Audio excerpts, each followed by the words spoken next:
Appalachian Spring, Georgia O'Keeffe, making things from scratch and elegance every day. Welcome to the Chic Assignment Check-In for April.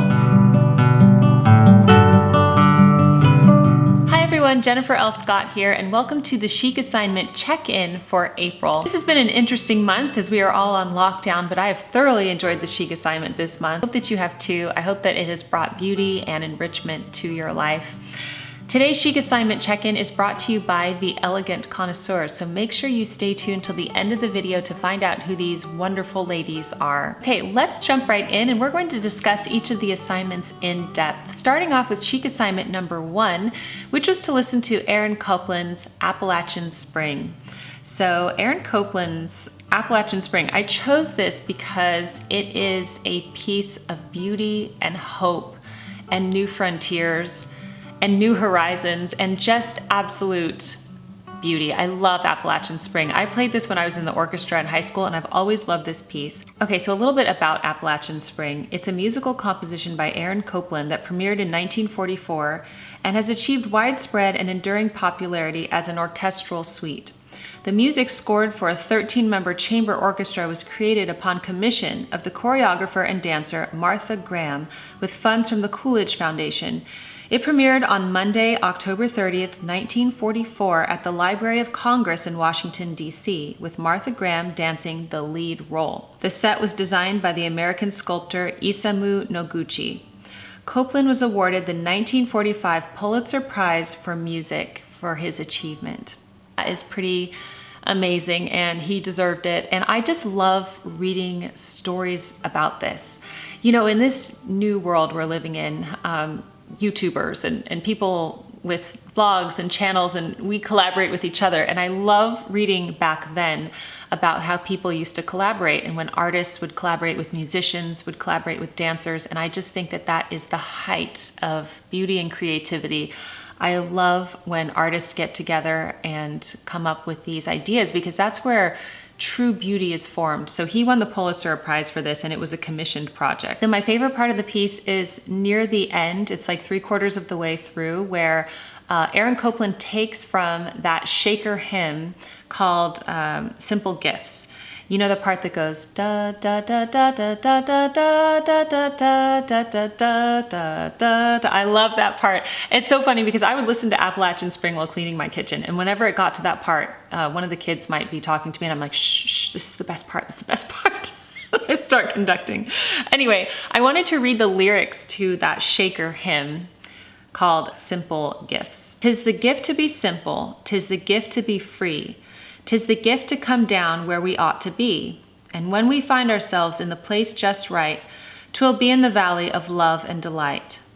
When true simplicity is gained, to bow and to bend we shan't be ashamed. To turn will be our delight, till by turning, we come round right. Yeah, it says the song was largely unknown outside of Shaker communities until Erin Copland used its melody for the score of Martha Graham's ballet Appalachian Spring. So anyway, it goes like, 'tis the gift to be simple, 'tis the gift to be free, 'tis the gift to come down where we ought to be. And when we find ourselves in the place just right, 'twill be in the valley of love and delight. Don't you just love it? Please excuse my singing. I know I sang in another video and everyone's saying, oh, you have such a good singing voice, but I actually don't. I can sing a very limited range. But anyway, I love that part, and I hope that you enjoyed hearing the Shaker hymn that inspired his Pulitzer Prize winning Appalachian Spring. Okay, let's learn now about the artist Georgia O'Keeffe. So she is a fascinating woman. I have always had Georgia O'Keeffe on my radar because growing up, my parents had an imitation painting of her red poppy in the house. So a friend of theirs had painted the red poppy, and it was extremely similar to what I can imagine Georgia O'Keeffe's is. It's beautiful. So anyway, I always knew about the name Georgia O'Keeffe when I was a child. So let's learn about Georgia O'Keeffe today. I'm going to be reading to you from her biography at biography.com and showing you her paintings while I'm reading. So let's learn more about Ms. O'Keeffe. Artist Georgia O'Keeffe was born on November 15, 1887 on a wheat farm in Sun Prairie, Wisconsin. Her parents grew up together as neighbors. Her father, Francis Calixtus O'Keeffe, was Irish, and her mother Ida Toto was of Dutch and Hungarian heritage. Georgia, the second of 7 children, was named after her Hungarian maternal grandfather, George Toto. O'Keeffe's mother, who had aspired to become a doctor, encouraged her children to become well-educated. As a child, O'Keeffe developed a curiosity about the natural world and an early interest in becoming an artist, which her mother encouraged by arranging lessons with a local artist. Art appreciation was a family affair for O'Keeffe. Her 2 grandmothers and 2 of her sisters also enjoyed painting. O'Keeffe continued to study art as well as academic subjects at Sacred Heart Academy, a strict and exclusive high school in Madison, Wisconsin. While her family relocated to Williamsburg, Virginia in 1902, O'Keeffe lived with her aunt in Wisconsin and attended Madison High School. She joined her family in 1903 when she was 15 and already a budding artist driven by an independent spirit. In Williamsburg, O'Keeffe attended Chatham Episcopal Institute, a boarding school where she was well-liked and stood out as an individual who dressed and acted differently than the other students. She also became known as a talented artist and was the art editor of the school yearbook. After graduating from high school, O'Keeffe went to Chicago, where she attended the Art Institute of Chicago, studying John Vanderpool from 1905 to 1906. She ranked at the top of her competitive class, but contracted typhoid fever and had to take a year off to recuperate. After she regained her health, O'Keeffe traveled to New York City in 1907 to continue her art studies. One of her still lifes, Dead Rabbit with Copper Pot, in 1908, earned her the prize of attending the League's summer school in Lake George, New York. While she continued to develop as an artist in the classroom, O'Keeffe expanded her ideas about art by visiting galleries, in particular 291, founded by photographers Alfred Stieglitz and Edward Steichen. Located at 291 Fifth Avenue, Steichen's former studio 291 was a pioneering gallery that elevated the art of photography and introduced the avant-garde work of modern European and American artists. It goes on to say, in 1912, she took an art class at the summer school of the University of Virginia, where she studied with Alain Bement. A faculty member of Teachers College at Columbia University, Bement introduced O'Keeffe to the revolutionary ideas of his Columbia colleague Arthur Wesley Dow, whose approach to composition and design was influenced by the principles of Japanese art.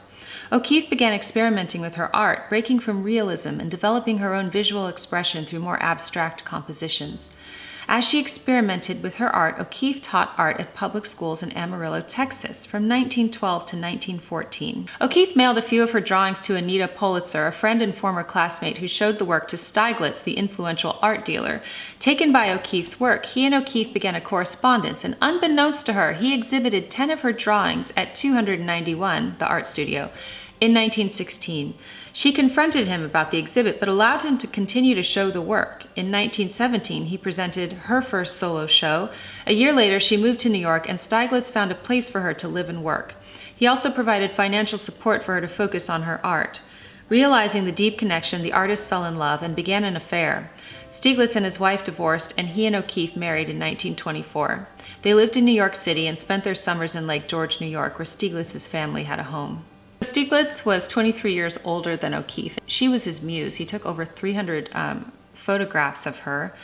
And it goes on to say that, inspired by the vibrancy of the modern art movement, she began to experiment with perspective, painting larger scale close-ups of flowers, the first of which was Petunia No. 2, which exhibited in 1925, followed by works such as Black Iris in 1926 and Oriental Poppies in 1928.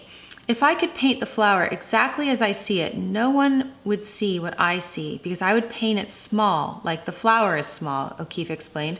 So I said to myself, I'll paint what I see, what the flower is to me, but I'll paint it big, and they will be surprised into taking time to look at it. I will make even busy New Yorkers take time to see what I see of flowers. O'Keeffe also turned her art aside to New York City's skyscrapers, the symbol of modernity, in paintings including City Night, 1926, Shelton Hotel, New York No. 1, and Radiator Building Night, New York. Following numerous solo exhibitions, O'Keeffe had her first retrospective, Paintings by Georgia O'Keeffe, which opened at the Brooklyn Museum in 1927. By this time, she had become one of the most important and successful American artists, which was a major achievement for a female artist in the male-dominated art world. Her pioneering success would make her a feminist icon for later generations. In the summer of 1929, O'Keeffe found a new direction for her art when she made her first visit to northern New Mexico. The landscape architecture and local Navajo culture inspired her, and she would return to New Mexico, which she called the Faraway, in summers to paint. During this period, she produced iconic paintings including Black Cross, Cow's Skull, Red, White, and Blue, and Ram's Head, White Hollycock Hills, among other works. It says, back in New York, Stieglitz had begun to mentor Dorothy Norman, a young photographer who later helped manage his gallery, An American Place. The close relationship between Stieglitz and Norman eventually developed into an affair. See, that's the trouble. This has nothing to do with her work, but that's how their relationship started. And so usually if a relationship starts like that, it's gonna end like that too. Just saying. Okay. In his later years, Stieglitz's health deteriorated and he suffered a fatal stroke on July 13th, 1946 at the age of 82. O'Keeffe was with him when he died and was the executor of his estate. In her later years, O'Keeffe suffered from macular degeneration and she began to lose her eyesight. So she couldn't paint anymore, but she had people help her with her work. She died on March 6, 1986 in Santa Fe, New Mexico, and her ashes were scattered at Cerro Pedernal, which is depicted in several of her paintings. The pioneering artist produced thousands of works over the course of her career, many of which are on exhibit at museums around the world. The Georgia O'Keeffe Museum in Santa Fe, New Mexico is dedicated to preserving the life, art, and legacy of the artist and offers tours of her home and studio, which is a National Historic Landmark. There you have it. I hope you enjoyed that very interesting biography of Georgia O'Keeffe. Let us know in the comments down below what your favorite O'Keeffe painting is. I would have to say that mine is the Red Poppy. It reminds me of my childhood and seeing this painting in my parents' home. Okay, chic assignment number 3 was to enjoy making something from scratch that you had previously bought from the store. So if you've been watching my videos this month, you will know that I have been making a lot of bread from scratch. I've also been making yogurt from scratch as well, and I have been just keeping it up and thoroughly enjoying it. So I think that's a silver lining and a blessing in disguise that I'm able to reconnect with these old baking practices and just cooking practices that I was just relying on the grocery store for. So I would love to know what you have been making from scratch. And the final assignment was to maintain your elegance at home. This past weekend I shared a video called I Wore a White Dress All Day with 4 Kids. This is what happened. So I shared how I wore my white dress, even though I was worried I was going to get it stained. But the message in that video is to just use your best on a daily basis. Use your best teacups, your best plates, your best clothes, because life is short. And when we use our best, it elevates everyday life and it really is who we are. We're not putting on airs when we do this. It just becomes a part of who we are. So I thoroughly enjoyed exploring those concepts with you this month on the blog. Before we go, I'd like to introduce you to the Elegant Connoisseurs. So I have a memberships feature here on YouTube and it's called the Chic Society. And you can just hit the join button or click the link in the description box below. It's a really wonderful community of women. So the Elegant Connoisseurs are the top tier and part of their benefits are that they get a shout out in one video a month. So they're bringing us the Chic Assignment Check-In today. So let's meet the Elegant Connoisseurs, and I would love for you to give these ladies your love and support. First, we have Kristen King from All the King's Morsels. She runs a wonderful Southern food blog. If you love food blogs, please check hers out. It is spectacular. Next is Janet Wishnia from American Blossom Linens. Janet is a dear friend and a wonderful lady who has a family business that's been around for decades, and it is organic cotton sheets made in America, the best. Next is Shannon Beers, who is the author of Awesome Possum Powers. It's a faith-based children's book with beautiful photography and a wonderful message. Amy Floor from Azalea Spa Goods. She creates those handcrafted aromatherapy body oils that are so amazing. I bought 2 of them and I love them. Next is Cynthia Rabine, author of Create Your Own Lookbook. Cynthia has a book on how to create and curate your own individual style, and I will link her book down below. Next is my dear friend, Nikki Moreno from Inspired by Nikki. Nikki has a YouTube channel with beautiful inspirations on it for homemaking and elegant living. Next is Julie Coleman from My Confident Closet. She helps you create a beautiful seasonal wardrobe that fits your style and budget. Mrs. Hanover from the Not So Desperate Housewives. She has a beautiful blog on traditional femininity and glamorous homemaking. And we have a new Elegant Connoisseur this month, Claire Kerrigan from Oh Wondrous Grace magazine.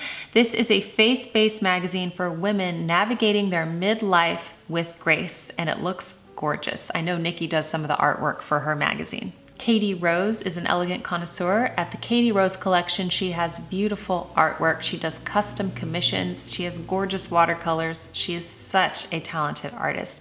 KatyRoseCollection.com. We also have Cherish Flighter from Something to Cherish. Cherish is a very talented artist who creates beautiful gifts. These things would be wonderful for Mother's Day, for example. And Cherish has a website called somethingtocherish.com. I would also like to give thanks to the following ladies: Katherine Ray, Christine Bolla, Carolyn Haydu, Denise John, Jet Rowley-Herron, Jenny Candelaria, Linda Eklof. We have a new elegant connoisseur, Marie Caudill, Maria Conder, and Mercedes Gilligan.